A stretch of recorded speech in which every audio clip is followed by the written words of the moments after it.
descobri que meu noivo se casou secretamente com outra mulher no México. Eu estava com o Bennett havia 4 anos e noivos havia quase 2. A gente se conheceu no casamento de um amigo, bateu papo na hora e engatou o que eu achava ser um relacionamento muito bom. Ele trabalhava como gerente de projetos em uma grande empresa, onde a mãe dele também trabalhava no RH, e morávamos juntos no condomínio dele em San Diego. O Bennett viajava para o México a trabalho cerca de uma vez por mês por 5 a 7 dias. Ele sempre dizia a mesma coisa, que havia grandes obras perto da cidade do México que precisavam da supervisão dele. A empresa realmente tinha clientes internacionais, então fazia sentido. Ele sempre voltava com lembrancinhas para mim. Tequila, joias artesanais, aquelas caveirinhas de açúcar que eu colecionava. Eu achava fofo ele lembrar de mim nas viagens estressantes de trabalho. Outra coisa que eu deveria ter questionado: o Bennett era esquisito com redes sociais. Não tinha Facebook nem Instagram, dizia que prezava a privacidade. E sempre que eu postava foto nossa, pedia para eu não marcá-lo nem colocar muitos detalhes. Dizia que era porque a empresa trabalhava com contratos governamentais e era rígida com a presença online dos funcionários.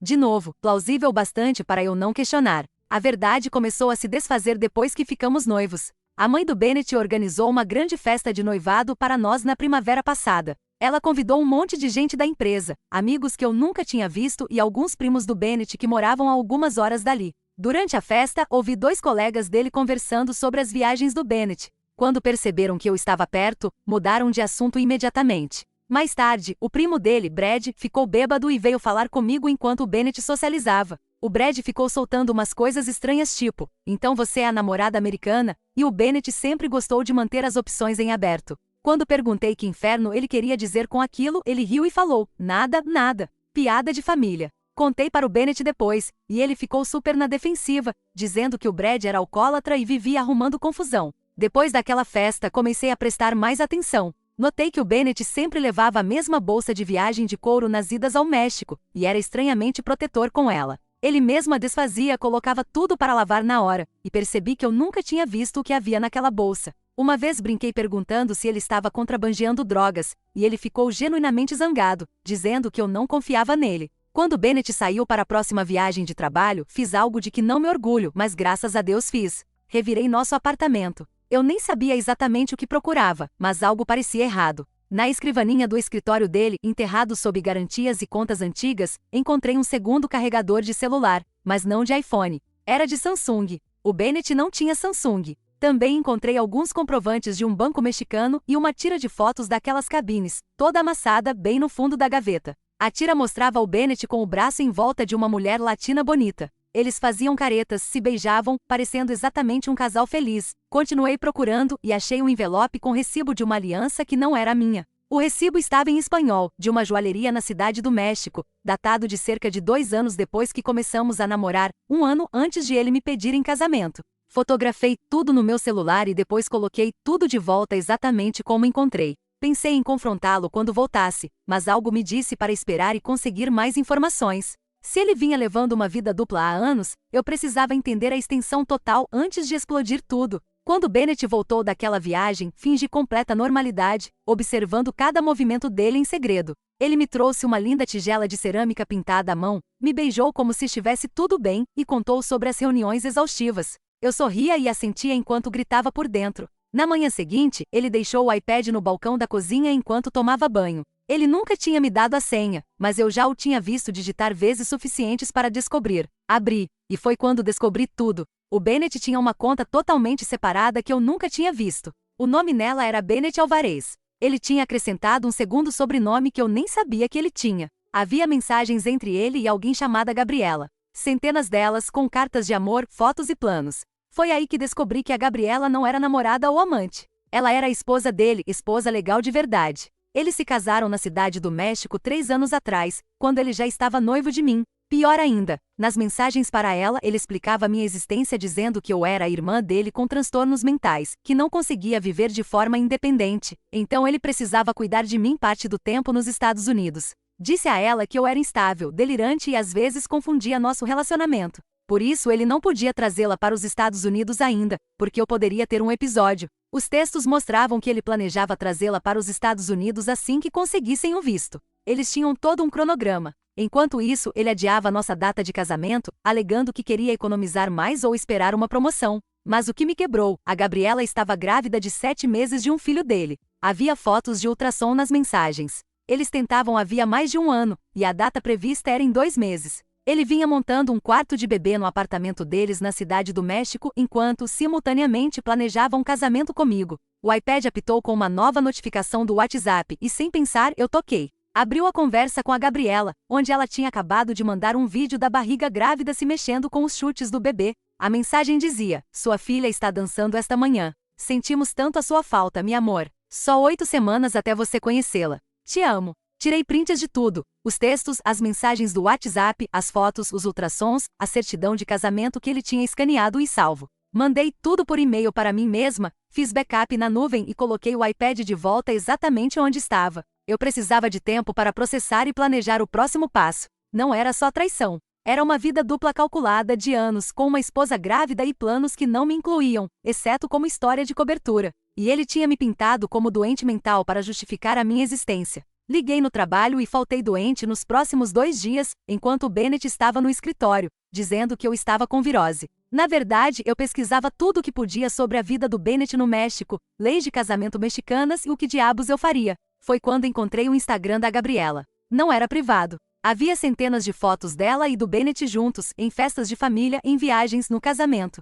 Na bio estava orgulhosamente: "Menina chegando em junho de 2024. Passei horas rolando o feed, vendo o meu relacionamento implodir em tempo real. Fotos dos dois montando o quarto do bebê durante a última viagem de trabalho dele. Fotos do casamento que aconteceu quando Bennett me disse que estava num congresso em Denver. Reuniões de família onde ele era apresentado como marido dela, enquanto eu ficava em casa achando que ele trabalhava até tarde." O post mais recente era de 2 dias atrás. Mostrava o Bennett beijando a barriga grávida dela com a legenda: "Faltam 2 meses para virarmos 3. Abençoada por ter encontrado um marido e pai tão incrível para nossa menininha." Eu estava fisicamente enjoada, mas mais do que isso, furiosa. Não só triste ou de coração partido, enfurecida. Esse homem roubou anos da minha vida enquanto construía outra vida completa com outra pessoa. E disse a ela que eu era a irmã delirante. Dane-se isso. Eu precisava decidir. Confronto imediato? Contatar a Gabriela? Simplesmente desaparecer e deixar ele se perguntar? Cada opção parecia incompleta. Eu queria que os dois soubessem que tipo de homem ele realmente era. Depois de pensar, decidi que minha vingança tinha que ser calculada e completa. Nada de confronto rápido do qual ele pudesse se safar mentindo. Nada de saída fácil. Primeiro passo: entrar em contato com a Gabriela. Mas eu não podia só mandar uma mensagem: "Oi, seu marido está noivo de mim há 2 anos. Ela estava com 7 meses de gravidez. Eu precisava ser cuidadosa. E se ela não acreditasse? E se pensasse exatamente o que o Bennett disse, que eu era uma mulher delirante inventando histórias? Eu precisava de prova irrefutável e um plano que expusesse o Bennett completamente para a Gabriela, para a família dele, para o trabalho dele, para todo mundo. E precisava me proteger no processo. Passei aquela noite montando a estratégia. Eu tinha provas. Eu tinha raiva. E não tinha mais nada a perder. O Bennett não fazia ideia do que estava por vir. Primeira atualização. Passei a manhã seguinte ensaiando exatamente o que dizer a Gabriela. Não era mais só sobre mim. Aquela mulher estava montando uma família com um homem que teceu uma teia elaborada de mentiras. Mas antes de contatá-la, eu queria mais munição contra o Bennett. Vasculhei nosso apartamento enquanto ele estava no trabalho, tirando fotos da nossa vida juntos, as fotos de noivado, os contratos do local do casamento com nossos 2 nomes, recibos do sinal que pagamos, o anel no meu dedo. Encontrei fotos de férias, fotos de Natal com a família, tudo que provava que não éramos irmãos, mas um casal planejando o futuro. Também fiz algo que ainda me faz sentir uma badass. Fui ao banco e saquei a minha metade da nossa poupança conjunta, cerca de $14.000. Estávamos economizando para o casamento e a lua de mel, e eu não ia deixar ele usar meu dinheiro para construir a vida com outra pessoa. Abri uma conta nova em outro banco. A atendente perguntou se estava tudo bem quando encerrei minha parte da conta conjunta, e eu disse que estava surpreendendo o Bennett com um plano de consolidação financeira. Ela acreditou. Fiz cópias do contrato de locação mostrando que morávamos juntos como casal, não como irmãos. Até achei cartões de aniversário antigos que ele me deu, com mensagens tipo: "Para minha linda noiva, e mal posso esperar para te chamar de esposa." Juntei tudo que provava nosso relacionamento e as mentiras dele. Veio a parte difícil: contatar a Gabriela. Eu não podia mandar DM no Instagram. Se o Bennett visse primeiro, apagaria e me bloquearia. Eu precisava mandar e-mail direto. Vasculhando as mensagens do Bennett, achei o e-mail pessoal dela, que ela usava para outras coisas além de falar com ele.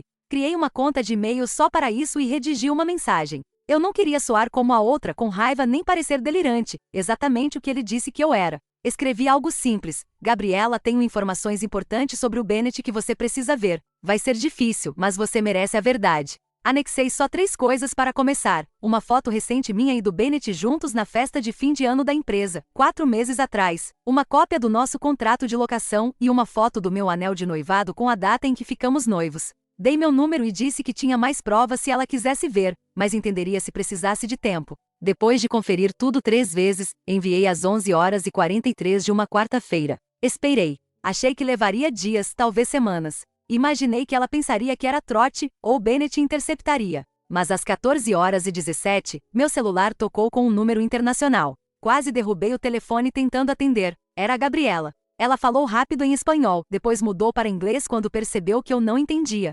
Perguntou quem eu realmente era, se aquilo era alguma piada doentia. Eu contei tudo, quanto tempo eu e o Bennett estávamos juntos, nosso noivado, nossa vida. Ela me interrompia, perguntando detalhes específicos sobre o Bennett, a marca de nascença no ombro, a cicatriz no joelho de um acidente na infância, a comida favorita, o nome dos pais. Era surreal, como se comparássemos notas de um livro que ambas lemos, só que o livro era um homem que achávamos conhecer. A cada detalhe que eu confirmava, a voz dela tremia mais. Deu para perceber o exato momento em que ela aceitou a verdade. Ela ficou em silêncio uns 10 segundos, e então começou a soluçar. Não lágrimas suaves, mas aquele choro bruto, gutural, de quando sua realidade desaba. Entre soluços, disse que o Bennett deveria voar na semana seguinte para uma consulta médica. Eles viriam a bebê no ultrassom 3D pela primeira vez. Ela vinha preparando o apartamento, deixando tudo pronto para a visita dele. Perguntei se queria mais provas. Queria. Mandei tudo enquanto ainda estávamos no telefone: as fotos de noivado, os contratos do local, as fotos de feriados com a família dele, nossas mensagens. À medida que recebia, o choro virou outra coisa, raiva pura. Ela começou a me contar sobre a vida deles, que se conheceram há 5 anos quando Bennett foi de fato a trabalho à cidade do México. Que ele a cortejou, disse que foi amor à primeira vista, que rearranjou trabalho para incluir viagens regulares ao México. Casaram-se 3 anos atrás numa cerimônia pequena com a família dela. O irmão desconfiou no começo desse americano que só podia visitar periodicamente, mas o Bennett cativou todo mundo. Aí ela contou a história que ele vendeu a meu respeito. Segundo Bennett, eu era a irmã mais nova problemática com transtorno bipolar e delírios. Ele alegou que eu às vezes acreditava que estávamos num relacionamento, e que ele precisava me fazer acreditar para me manter estável. Disse a ela que estava trabalhando para conseguir o meu tratamento adequado para, então, trazê-la para os Estados Unidos, mas que era complicado por causa da minha condição. Eu fiquei possessa, usar doença mental como cortina, me pintar de instável e delirante. Crueldade além dos limites. A conversa durou quase 3 horas. A Gabriela era muito inteligente e prática, apesar do estado emocional. Perguntou se eu já tinha confrontado o Bennett. Quando disse que não, ela sugeriu algo que eu não tinha considerado: vamos coordenar. Não daríamos aviso. Garantiríamos que ele não teria como escapar ou criar mais mentiras. Ela queria voar para San Diego com o irmão e confrontar o Bennett juntos, cara a cara. E sabia exatamente onde: no local de trabalho dele, onde a mãe e os colegas viriam tudo. Parte de mim se preocupou com o estresse para a gravidez. Mas ela garantiu que a médica disse que ela podia viajar, que a gestação estava saudável. E o irmão estaria com ela. Fizemos um plano. Ela voaria com o irmão Ramon em 3 dias. Não contaria ao Bennett que viria. Agiria normalmente nas conversas, dizendo que mal podia esperar pela visita dele na semana seguinte. Enquanto isso, eu continuaria fingindo que estava tudo bem em casa. Aqueles 3 dias foram os mais difíceis da minha vida. Dormir ao lado dele, conversar trivialidades no jantar, beijá-lo de manhã, sabendo quem ele era de verdade. Ele não fazia ideia de que eu tinha falado com a Gabriela. Uma vez ele recebeu uma ligação dela enquanto assistíamos TV. Eu vi ele ir para outro cômodo, baixar a voz e dizer que sentia saudades e não via a hora de ver ela e a bebê. Eu cravei as unhas nas palmas para não gritar. Na noite anterior à chegada da Gabriela, a mãe do Bennett, Nicole, me ligou. Um papo normal sobre planos do casamento. Perguntou se já marcamos data, falou de opções de lugar, mencionou que estava vendo vestidos de mãe do noivo. A conversa parecia a zona crepuscular. Ela sabia da Gabriela? Fazia parte da farsa? Não dava para saber, mantive curto, dizendo que eu não estava bem. Desliguei e desabei. O estresse de manter a charada estava me consumindo. Mandei mensagem para minha melhor amiga, Amanda, perguntando se podia ficar com ela depois que tudo acontecesse. Não disse o motivo, só que eu deixaria o Bennett e explicaria depois. Naquela noite, enquanto o Bennett dormia, fiz uma mala pequena com documentos essenciais, algumas roupas, itens insubstituíveis, e escondi no porta-malas do meu carro. Na manhã seguinte, a Gabriela mandou SMS dizendo que o voo tinha pousado. Ela e o Ramon fizeram check-in no hotel e me encontrariam na cafeteria em frente ao prédio do escritório do Bennett às 13 horas. O Bennett não fazia ideia de que o mundo dele ia implodir. Liguei no trabalho dizendo que a virose piorou. O Bennett foi trabalhar como um dia normal, me beijou e mandou eu me hidratar. A normalidade casual me deu náusea. Passei a manhã finalizando preparativos. Retirei o resto do meu dinheiro pessoal de outra conta conjunta. Fiz cópias de toda a evidência e organizei em 3 pastas, uma para mim, uma para a Gabriela e uma para apresentarmos a mãe do Bennett no RH. Também liguei para o local do casamento e para o fotógrafo para cancelar, citando imprevistos. Eu perderia os sinais, mas não liguei. Às 12h30, fui para a cafeteria perto do escritório. Minhas mãos tremiam tanto que mal estacionei. Sentei numa mesa de canto com um café que não consegui beber, olhando a porta. Elas entraram. A Gabriela era exatamente como nas fotos, linda, cabelos longos e escuros e uma barriga bem visível. O Ramon era alto, sério, protetor. Quando a Gabriela me viu, os olhos encheram de lágrimas. Não nos abraçamos nem apertamos as mãos, não existe protocolo social para conhecer a esposa secreta do seu noivo. Ela só sentou, pôs as mãos na barriga e disse: "Obrigada por me encontrar. Obrigada por me contar a verdade." Revisamos o plano. A empresa do Bennett ocupava 3 andares de um prédio no centro. Visitantes precisavam se identificar na segurança, mas a mãe dele, Nicole, trabalhava no RH do 1º andar. O plano era pedir para falar com ela diretamente, mostrar as provas e solicitar que ela chamasse o Bennett para a sala de reuniões. Queríamos testemunhas, mas também não queríamos um escândalo que estressasse a Gabriela. Na recepção, pedi pela Nicole, dizendo que era uma emergência familiar envolvendo o Bennett. A recepcionista ligou, e minutos depois a Nicole apareceu, com cara preocupada, até me ver. Aí sorriu, confusa por eu estar com uma mulher muito grávida e um homem de cara fechada. Apresentei a Gabriela como a esposa do Bennett. A Nicole riu, achando que era piada. Entreguei a pasta de evidências. Ela abriu, ainda sorrindo, até ver a certidão de casamento. O rosto dela ficou completamente vazio enquanto virava as fotos, a documentação, a prova da vida dupla do filho. A Nicole não disse nada.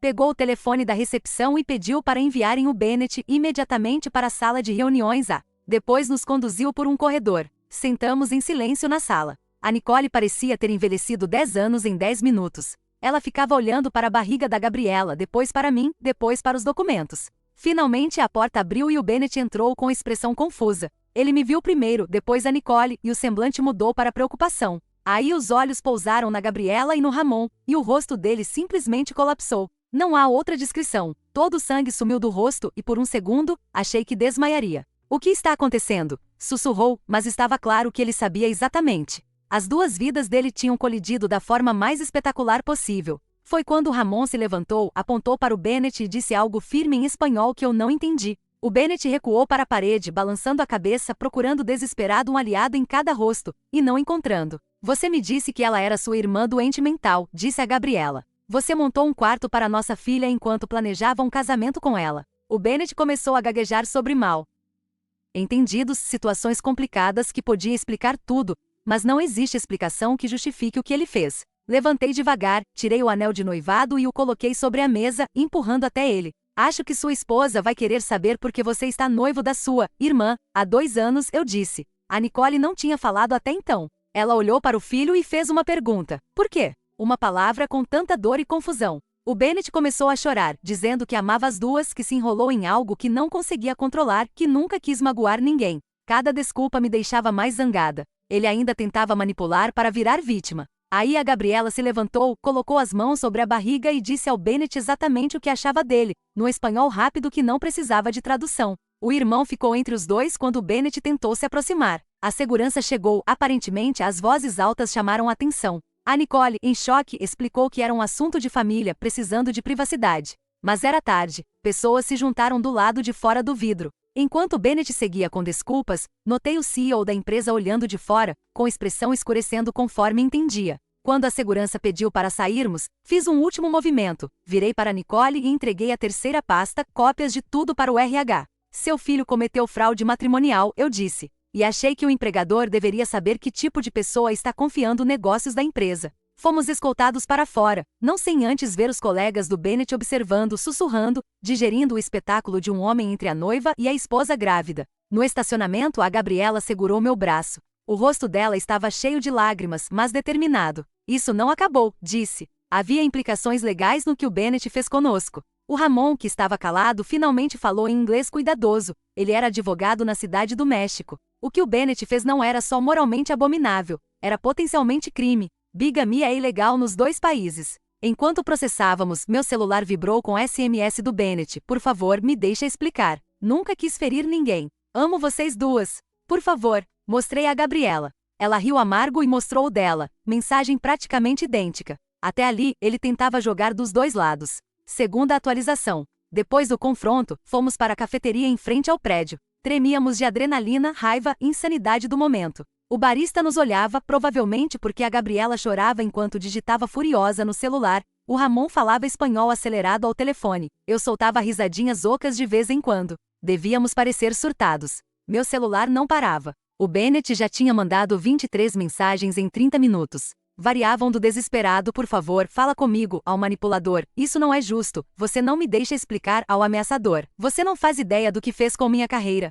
Mostrei para Gabriela, e ela virou o telefone, mensagens espanholas praticamente idênticas. O Ramon disse que falava com um colega especialista em direito de família internacional. A situação era complicada por atravessar fronteiras, mas uma coisa era clara, o Bennett cometeu bigamia ilegal nos Estados Unidos e no México. Se quiséssemos processar, poderíamos. Enquanto falávamos, a Nicole entrou na cafeteria. Quase não a reconheci, destruída. Pediu para sentar. Quando a Gabriela sentiu, ela se sentou pesada. A Nicole foi direta. Disse que o Bennett tinha sido escoltado para fora e colocado em licença administrativa imediata, pendente de investigação. O chefe estava furioso, não só pelo escândalo, mas porque o Bennett vinha falsificando relatórios de viagem. Aquelas idas ao México não eram todas a trabalho. Ele cobrava da empresa passagens e hotéis enquanto tocava a vida dupla. Motivo para a demissão. Depois, a Nicole fez algo que eu não esperava. Começou a pedir desculpas para nós duas. Entre lágrimas, admitiu que tinha suspeitas, mas se convencia de que era paranoia. A Gabriela estendeu a mão e segurou a dela. Esse gesto me partiu. Uma mulher muito grávida traída consolando a mãe do homem que a traiu. Belo e devastador. A Nicole pediu para ver um ultrassom. Quando a Gabriela mostrou, ela cobriu a boca e chorou de novo. Vou ser avó. Eu nem sabia. Depois, voltou-se a mim. Disse que entenderia se eu nunca mais quisesse falar com a família, mas esperava que algum dia eu pudesse perdoá-la por não ver o que o filho fazia. Eu disse que não havia o que perdoar. O Bennett enganou todas nós. As mentiras eram responsabilidade dele, não dela. Partimos para o prático. Eu disse que já tinha levado o essencial para a casa da Amanda e pegaria o resto quando o Bennett não estivesse. A Gabriela explicou que precisava voar de volta no dia seguinte. A médica não queria que ela viajasse perto do parto. O Ramon ficaria mais um dia para me ajudar. Enquanto falávamos, o Bennett ligou para o celular da Nicole. Ela atendeu no viva voz sem dizer a ele. O Bennett, em pânico, implorava para a mãe ajudá-lo a consertar, dizendo que a vida dele desmoronava. A resposta da Nicole foi gelada. Ele criou a situação e enfrentaria as consequências. Disse que o criou melhor do que isso e que estava com vergonha. E desligou. Chegou um e-mail do Bennett. Leia, por favor. Posso explicar tudo. Li em voz alta, um amontoado de autopiedade sobre como nunca quis que fosse tão longe, como amava as duas de maneiras diferentes, como as mentiras saíram do controle. Terminava pedindo uma chance de explicar pessoalmente, sem todo drama e plateia. Já era fim de tarde. Trocamos contatos e combinamos de manter contato. A Nicole abraçou nós duas antes de sair, prometendo apoiar a Gabriela, acontecesse o que acontecesse com o Bennett. O Ramon ajudou a Gabriela até o carro, e eu fui para o apartamento da Amanda, esgotada. Contei o básico por mensagem, mas quando cheguei, desabei e contei tudo. Ela ficou horrorizada. Dizia que sempre achou o Bennett bom demais para ser verdade, mas nunca imaginou isso. Ajudou a desfazer a mala e arrumar o quarto de hóspedes, pediu comida, já que nenhuma tinha forças para cozinhar. Enquanto comíamos, recebi ligação do primo Brad, o bêbado da festa, dizendo que soube do ocorrido por um parente e queria que eu soubesse que ele tentou me avisar, do único jeito possível sem quebrar uma promessa ao pai do Bennett. Aparentemente não era a primeira vida dupla do Bennett. Anos antes de me conhecer, ele fez algo semelhante com mulheres em Los Angeles e São Francisco. Não chegou a casamento, mas mantinha relacionamentos sérios nas duas cidades, viajando entre elas. Quando o pai descobriu, forçou terapia e fez a família jurar nunca falar do assunto. Achavam que ele tinha melhorado, que era um problema psicológico superado. O Brad pediu desculpas por não ter sido direto na festa. Disse que lutava com a ideia de me contar, mas lealdade familiar e álcool o fizeram seguir pelo caminho covarde das dicas. Agradeci a ligação, mas disse que as dicas foram inúteis. Ele concordou e perguntou se podia ajudar agora. Eu disse que o melhor era garantir que a família toda soubesse exatamente o que o Bennett fez desta vez. Depois de desligar, contei a Amanda.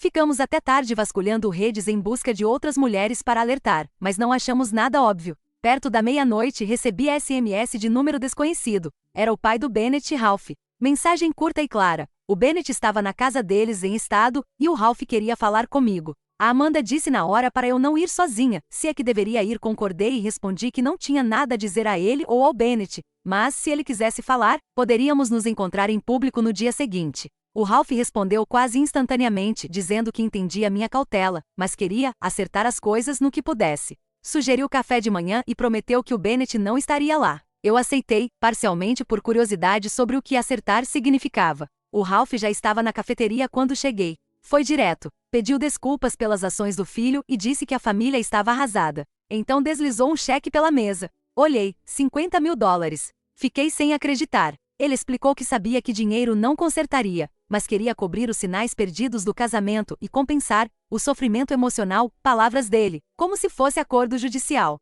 Percebi que tentava comprar meu silêncio e me fazer ir embora quieta. Empurrei o cheque de volta e disse que não queria o dinheiro dele, queria que ele entendesse que o filho era um predador que enganou deliberadamente 2 mulheres por anos, e que tentativas anteriores de varrer o comportamento do Bennett para debaixo do tapete permitiram que isso acontecesse de novo, agora com uma criança no meio. O Ralph ficou chocado por eu recusar. Ao sair, ele perguntou o que eu planejava fazer. Disse a verdade, não tinha decidido, mas comprar meu silêncio não era opção. O rosto dele endureceu. O Bennett cometeu erros, mas ainda é meu filho. Vou protegê-lo como for preciso. Voltei tremendo para o carro da Amanda. Ela quis voltar para confrontá-lo, mas eu só queria ir embora. Contamos tudo ao Ramon antes de ele voar de volta. Ele não se surpreendeu com a tentativa de compra do Ralph. Aparentemente, oferta similar foi feita a Gabriela por e-mail durante a noite, valor maior, $200.000, para o futuro da criança. O Ramon aconselhou ignorar por agora. Ele nos mostrou mensagens da Gabriela. Ela chegou bem com a família apoiando furiosos com o Bennett.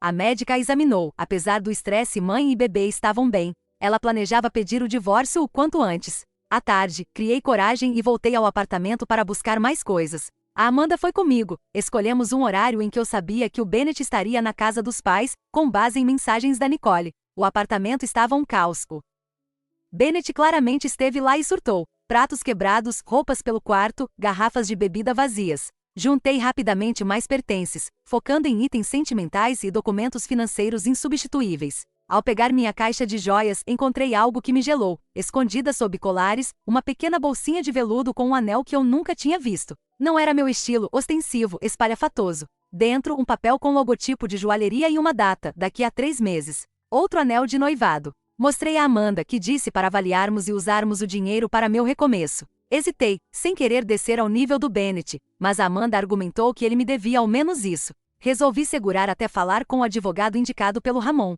Ao sairmos, o carro do Bennett entrou no estacionamento. Congelamos, apressamos para terminar de carregar o meu. Ele nos viu e correu bloqueando minha porta. Começou a implorar para eu ouvir, dizendo que podia explicar tudo, que sabia que tinha errado, mas ainda me amava. Tentei desviar, ele segurou meu braço. A Amanda ficou entre nós, dizendo para ele dar o fora antes que chamasse a polícia. O Bennett virou-se para Amanda, dizendo que era entre mim e ele que ela não devia se meter. Eu nunca tinha visto esse lado, desesperado, agressivo, quase descontrolado. Disse firme que não tínhamos mais relacionamento e se ele não deixasse eu sair, eu chamaria a polícia. Ele notou a caixa com quadros nossos que eu levava. Avançou nela dizendo que eu não podia levar, que eram dele também. Na confusão, a caixa caiu e o vidro quebrou. Usei o momento para entrar no carro. A Amanda pulou no passageiro. Liguei o motor. O Bennett bateu a mão na janela, deixando uma marca suada, gritando que perderia tudo se eu não ajudasse a consertar, o emprego estava em risco. A família desmoronando, a família da Gabriela cogitando queixas no México.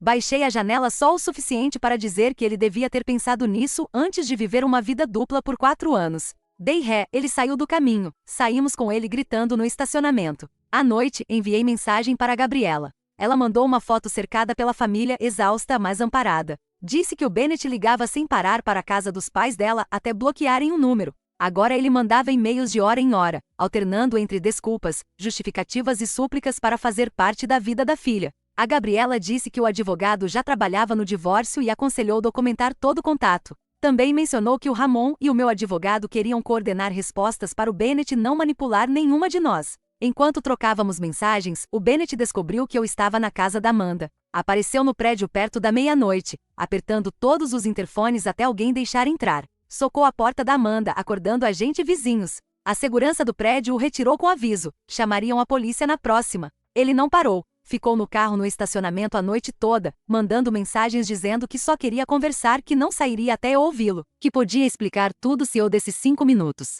Por volta das 3 horas as mensagens escureceram. Começou a me culpar por reagir demais, dizendo que eu arruinei a vida dele por um mal-entendido de comunicação, que eu não tinha direito de contatar a Gabriela, que eu coloquei o bebê em risco pelo estresse. Mostrei a Amanda. Ela insistiu em chamar a polícia. Eles vieram e fizeram o Bennett sair, mas sem ordem de restrição não havia muito o que fazer. De manhã, ele escalou, conseguiu um novo número dos meus pais e ligou, inventando que eu tive um surto e fazia acusações absurdas. Felizmente meus pais me conhecem. Meu pai disse claramente para o Bennett nunca mais ligar. Dormi às 6 horas, esgotada. Às 11 horas, a Amanda me acordou, preocupada. Meu celular não parava, não era só o Bennett. O Ralph ligava também, além de vários números desconhecidos. Nos recados, o Ralph deixará 5 mensagens, cada uma mais ameaçadora. Começou oferecendo dinheiro de novo, depois avisos, de que tornaria as coisas difíceis para todos. A última foi clara. Pare e não fale com a Gabriela e assine um nada que ele mandou redigir, ou ele garantiria que eu me arrependeria. Os números desconhecidos eram de amigos do Bennett, gente que via em festas. Todos com a mesma ladainha. Eu precisava falar com o Bennett, eu estava quebrando ele. Ele não comia nem dormia, podia fazer algo desesperado. Uma chantagem emocional coordenada me deixou furiosa. Encaminhei os áudios para o advogado indicado pelo Ramon. Depois fui encontrar a Reagan, irmã do Bennett, para almoçar. Ela já estava lá, ficou sem saber se me abraçava ou dava a mão. Eu a abracei. Começamos travadas. A Reagan pedia desculpas pelo Bennett e se corrigia, dizendo que sabia que desculpas não resolviam. Disse que a família estava em caos, o pai em controle de danos, a mãe devastada e furiosa, e o Bennett num colapso. Então contou algo que fez tudo encaixar. Crescendo, o Bennett sempre criava mentiras elaboradas e versões alternativas de si. Dizia coisas diferentes para grupos diferentes, sobre a vida, interesses, até férias. Quando era pego, tinha explicações perfeitas que faziam todos se sentirem culpados por duvidar. Os pais o levaram a terapeutas na adolescência, mas ele era carismático e inteligente. Convencia os terapeutas de que os pais exageravam. Na faculdade, desistiram e esperaram que ele amadurecesse. A Reagan chorou admitindo que viu sinais da enganação comigo, mas se convenceu de que não era papel dela se meter. Segurei a mão dela e disse que não era culpa dela. O Bennett era claramente hábil em manipular. Ela apertou minha mão, disse que sempre quis que eu fosse cunhada, e estava de coração partido por tudo, inclusive pela sobrinha recém-descoberta. Enquanto falávamos, notei um homem nos observando no bar, o Clyde, amigo do Bennett da faculdade. Quando me viu notar, fingiu mexer no telefone. Percebi com o estômago afundando que o Bennett ainda me monitorava, usando amigos para rastrear meus passos. Apontei para Reagan, que ficou horrorizada. Ela levantou, foi até o Clyde e o confrontou alto o suficiente para mesas olharem. Ele gaguejou que só estava ali, mas a Reagan não engoliu. Disse que era patético ajudar o Bennett a me perseguir e que ele deveria ir embora ou ela faria um escândalo inesquecível. O Clyde saiu cabisbaixo. A Reagan voltou, pedindo desculpas pelo comportamento do irmão. Isso reforçou que ela era genuína comigo. Ao fim, a Reagan perguntou se eu consideraria me encontrar com os pais, os dois. Fiquei desconfiada por causa das ameaças do Ralph. A Reagan garantiu que não era armadilha. A mãe insistira, obrigando o Ralph a cooperar. Precisavam ouvir de mim sem filtros o que o Bennett fez. Eu disse que pensaria e falaria com meu advogado. Saindo do restaurante, recebi ligação internacional. A Gabriela em pânico. O Bennett tinha conseguido passar pela portaria do prédio dos pais dela na cidade do México e estava do lado de fora do apartamento, recusando sair até falar com ela. A família chamou a polícia, mas o Bennett fazia escândalo, gritando sobre direitos de pai. A Gabriela estava apavorada e perguntou se eu conhecia alguém que pudesse conter o Bennett dos Estados Unidos. Liguei para Nicole, atendeu no primeiro toque. Quando contei, ela ficou mortalmente quieta e disse que resolveria. 10 minutos depois, a Gabriela mandou mensagem. O Bennett recebeu uma ligação e foi embora abruptamente. A Nicole aparentemente ameaçou cortar totalmente qualquer suporte financeiro e legal se ele não deixasse a Gabriela em paz. À noite, encontrei o advogado indicado pelo Ramon. Ele revisou mensagens, ameaças e assédio do Bennett e do pai. Aconselhou pedir uma ordem de restrição imediatamente e documentou tudo para possíveis ações futuras. Alertou que questões legais transfronteiriças são complicadas, mas coordenaria com o Ramon para proteger a mim e a Gabriela. Última atualização. A semana após o confronto virou pesadelo de assédio constante. O Bennett não parava de ligar de números diferentes. Eu bloqueava um, ele ligava de outro. Em 3 dias bloqueei 17 números. Cada recado era mais desesperado. Choro, súplica, raiva me culpando por exagerar, como se descobrir que seu noivo tem família secreta fosse algo com que se exagera. O Bennett descobriu onde eu estava e apareceu às 2 horas da manhã, batendo na porta e gritando que precisava falar comigo. Vizinhos chamaram a segurança, que ameaçou chamar a polícia se ele não saísse. Ele foi embora, mas não antes de empurrar uma carta manuscrita de 10 páginas por baixo da porta explicando o lado dele. Eu li maior erro. Era pura manipulação. Ele dizia ter ficado preso à situação com a Gabriela por expectativas culturais após uma noite, que tentou terminar, mas ela era instável, que planejava me contar tudo depois do casamento. Cada parágrafo era mais delirante. Ele se pintava de vítima. Rasguei e joguei fora. No dia seguinte, a Nicole ligou. O Bennett tinha sido demitido oficialmente. A empresa citou despesas de viagem falsificadas e conduta imprópria após investigação interna. Ele cobrava viagens para ver a Gabriela como se fossem a trabalho. Ela disse que o Bennett estava na casa do Ralph, recusando comer e tomar banho, apenas bebendo e enviando mensagens para a Gabriela e para mim. Consegui uma ordem de restrição depois que ele apareceu no meu trabalho, causando um tumulto que terminou com a segurança o escoltando para fora. O juiz concedeu na hora ao ver as evidências, 73 mensagens de números diferentes, a gravação do Ralph me ameaçando e depoimentos de testemunhas do comportamento errático. O Ramon ligou com novidades do México, a Gabriela entrou com queixa de bigamia e as autoridades levaram a sério. O Bennett ficou, na prática, banido de entrar no México. Se tentasse, seria preso na fronteira. Isso significava que provavelmente ele nunca veria a filha, pelo menos não nos termos dele. A ordem de restrição pareceu fazê-lo entender que ele não poderia me assediar até eu perdoá-lo. Ele passou a focar em salvar a relação com a Gabriela, mandou presentes caros para a família dela, devolvidos sem abrir, tentou contatar o consultório da médica, alegando precisar de informações da criança, foi barrado assim que a Gabriela alertou. Cerca de 6 semanas depois do confronto, a Gabriela entrou em trabalho de parto prematuro. A Nicole voou para a cidade do México para ficar com ela com a bênção da Gabriela. O Bennett tentou ir também, mas foi barrado no aeroporto quando o passaporte foi sinalizado. Teve um colapso no terminal que alguém gravou e postou online. O vídeo mostrava ele gritando sobre direitos de pai, enquanto a segurança o impedia de embarcar num voo no qual ele não podia entrar. 2 dias depois, a filha da Gabriela nasceu saudável, embora um pouco antes. Ela me mandou uma foto com uma mensagem simples: "Obrigada por nos salvar." Eu chorei ao ver aquele rostinho perfeito, pensando em como tudo poderia ter sido diferente se eu não tivesse achado aquele iPad. A reação do Bennett a se tornar pai sem poder ver a filha foi encher a cara e bater o carro numa árvore. Não se feriu gravemente, mas pegou e dirigir embriagado. Quanto a mim, estou reconstruindo a vida aos poucos. Mudei para meu próprio apartamento no mês passado. Voltei a usar meu sobrenome de solteira e consegui um novo emprego. O mais estranho é que sou grata por ter acontecido assim. Se eu não tivesse encontrado o iPad, talvez eu tivesse me casado com ele. Talvez tivesse filhos com ele. Talvez passasse décadas com um homem de vida dupla, para só depois descobrir a verdade. Em vez disso, saí antes de os laços ficarem impossíveis de desfazer. Quanto ao Bennett, a mensagem mais recente veio de mais um número descartável, semana passada, o 73º que bloqueei até agora. Dizia apenas: "Vivendo no meu carro de novo. Espero que vocês duas estejam felizes agora." Nós estamos.